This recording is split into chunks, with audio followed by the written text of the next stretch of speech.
So Lethal, am I tripping, or can we now crown the East the superior conference? Ooh. Well, the one thing I want to say is the East, they're doing a good job, I feel, of it's leveled competition. I feel like some of the West teams are trying to figure it out. I just feel like the West has...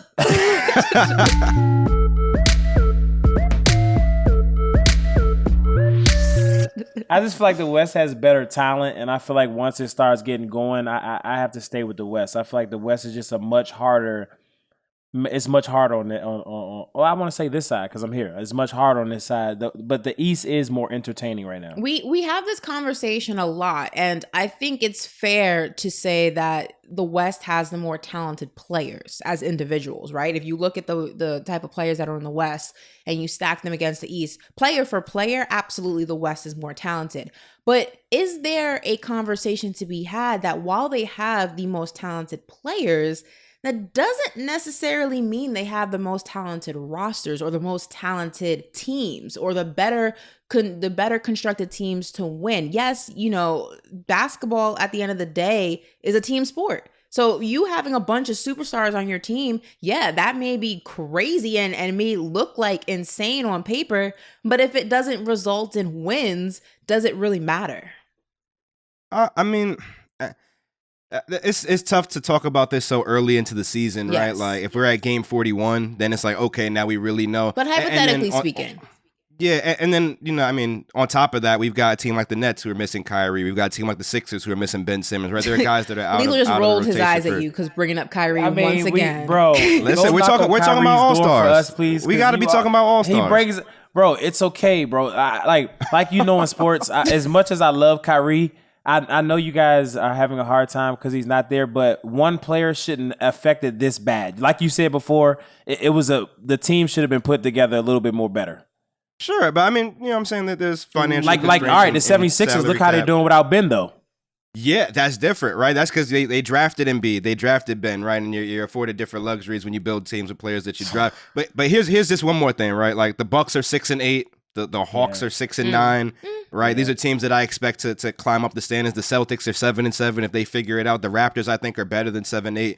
I think they're still, there might be something to this, Beast Coast versus Best Coast. I'm really liking what the East is doing because for years, from when I grew up, from when I was born to maybe like not too long ago, it's been West every year. If the East won the All-Star game, it was a good year for the East, right? Yeah. And now we're seeing something where it's like, there's a legitimate conversation that be had here, and that shows you how far the conference has come. We're definitely seeing the incline of the East, right? But I want to ask the both of you, do you think that we'll ever see it? And if we do see it, will it be, in the near future where they just surpass the West in being the better conference? Or do you think that the West just for some reason will always reign supreme?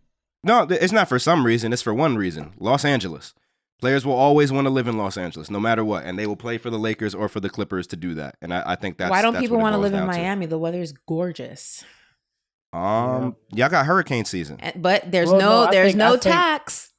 Keep more money in your pocket. Save some tax, and you might end up flying away. Oh my God! I don't know. Listen, I can't even remember the last time we had a hurricane. But yeah, it's definitely interesting. I mean, it's crazy though that one city will be the sole difference maker in why the West, in that you're saying, will always reign supreme, regardless of what the East does and what they accomplish. It's solely because of Los Angeles. I mean, yeah. Where did most of the premier? Where did LeBron go? LeBron didn't go to Utah. I mean, he did go to Miami and Cleveland though at one point too. So. Yeah, I mean, but when he wanted to retire, when he was like, okay, when everything's said and done, he didn't go to New York, even though all of us in New York wanted him to go there. He could have gone to the Nets or to the Knicks. He didn't go to Philly. He didn't go to Boston. I mean, he went to Los Angeles, right? Where did Kawhi and PG go? Kawhi could have stayed in Toronto. They'd have named the airport after him. They'd have gave him a deal with Drake. They'd have gave him his own city. Nah, I want to go home to LA. Yeah, but when you look at Kevin Durant, right? You look at Giannis, you look at, Jimmy and Bam down in Miami, you look at the Chicago Bulls, you look at the Knicks. I mean, you have teams that have big names on it. It's not like the East is filled with a bunch of scrubs and no names and second stringers and, backup guys. There are superstars on these Eastern teams. And if that trajectory continues, there's no faith that they could ever surpass the West.